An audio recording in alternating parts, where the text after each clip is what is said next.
Let's go. James is on the line here near us in Clarksville, Tennessee. James, you're on the Ken Coleman Show. How you doing, Mr. Ken? Well, I am living the dream. James, how can I help? So I am about to get out of the Army next year, and the job that I currently do, it transfers over to the civilian sector, but I just don't want to do it anymore. I'm burnt out on it, and I don't ever have like family time or anything like that, and I am absolutely clueless on job-wise where to go from here. Yeah. Well, let's not worry about jobs.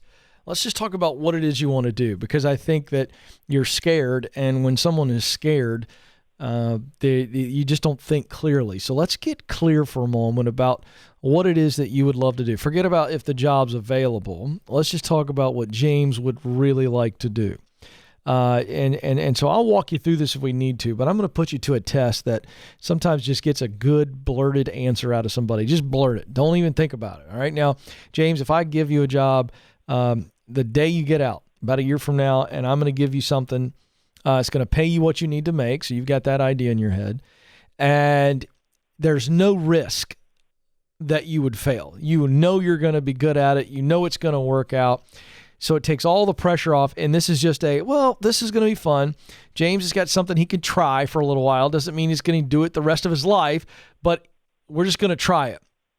And you know it's going to work. What would you try? Goodness. Now you're thinking.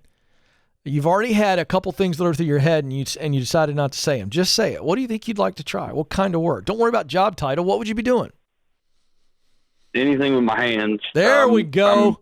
I'm a very blue-collar person. I don't know. I can't sit behind a desk. Good. That's okay. You don't need to be ashamed of that. But see, now you're making kind of qualifications for yourself.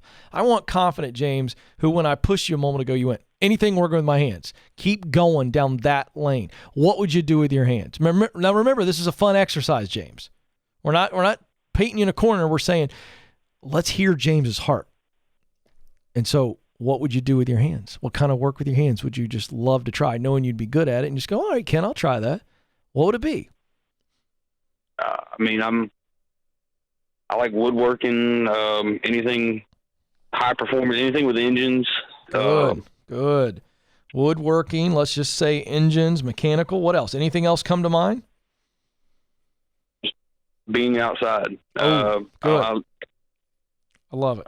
I like working outdoors. I don't necessarily like being confined to an area. Great. I think there's more to it than just being outside. I would tell you that another clue that you just gave me is that when you say I don't like being confined to an area, that's not just, I like to be outside.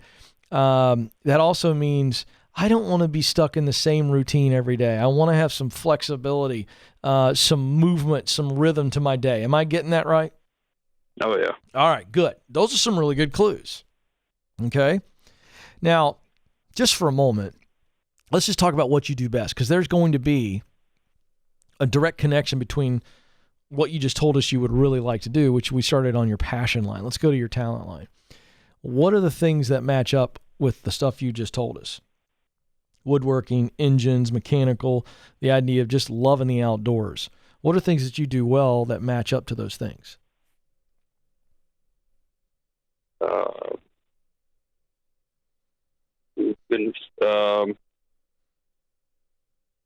You're thinking again, James. You're thinking way too hard.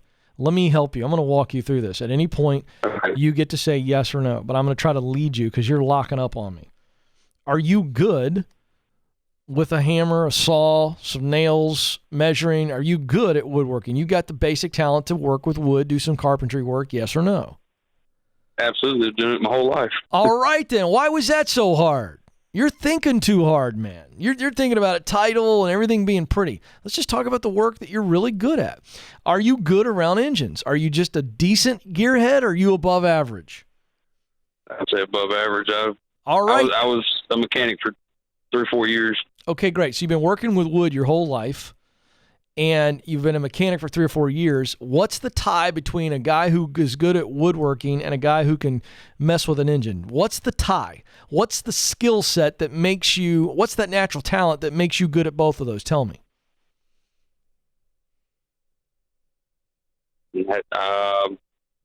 Okay, I'm going to help you out. James. I'm sorry. It's okay, brother. But listen, you have got to believe in yourself. Okay? All right. What's the tie between the two is the way your brain works. You have a process-driven, math kind of driven, analytical-driven brain. Is that true or false? True. It's absolutely true. It's why you can deal with an engine, and it's why you've got that geometry and algebra. You're pretty decent at those subjects. Yes or no? Yes, sir. All right, then. I wasn't.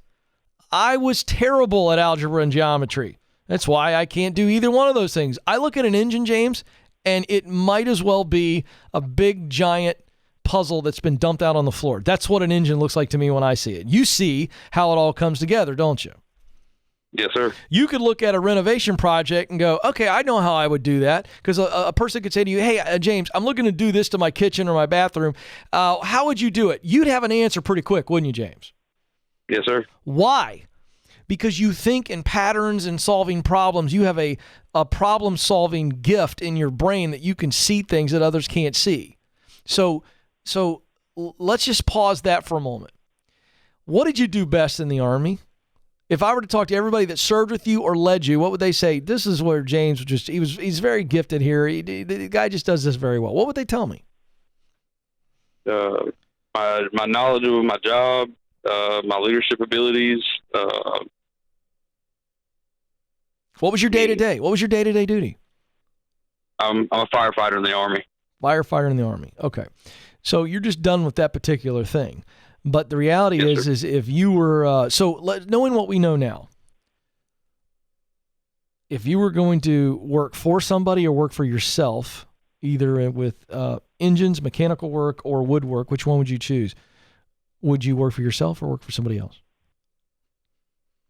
Myself, ideally. Okay. So which one of those two would you choose?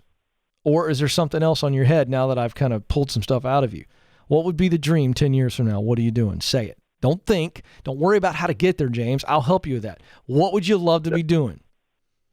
High-performance engines. Boom. High-performance cars, drag cars, stuff like that. But there's not really a market for it. Well, wait a second. Hold on. See, you just broke the rule, James. You're killing me, man. You're killing me, James. I told you don't worry about how to get there. I just want to know what you want to do. And you know why this phone call for you has been tough? Because you knew what it was the whole time, but you're like, there's no way that's possible, so Ken's trying to get me to say something else. And I wasn't trying to get you to say something else. I was trying to get you to say, what would you love to do, James, if I could snap my fingers and make it happen? And it took this long for you to go work on high-performance engines. Am I right? Yes, sir. Okay, so James, listen. So if that's Mount Everest, if that's the peak, then what would it take for you to get there? And the answer to what it would take to get there, now that you're clear on what you'd love to do, is you got to start working on engines full-time every day somewhere. Yes or no? Yes. Great. You got to build up to it. All right? You got to get qualified to actually work on high-performance cars. What is the qualification for a mechanic to get that gig? That's what you have to answer. So go do the research on that. And then you begin to work towards that goal. Are you going to get it tomorrow? Next year? Probably not. Start working on engines now. What extra qualifications are you going to need to be able to do that? Figure that out. That's your path. Come on, James.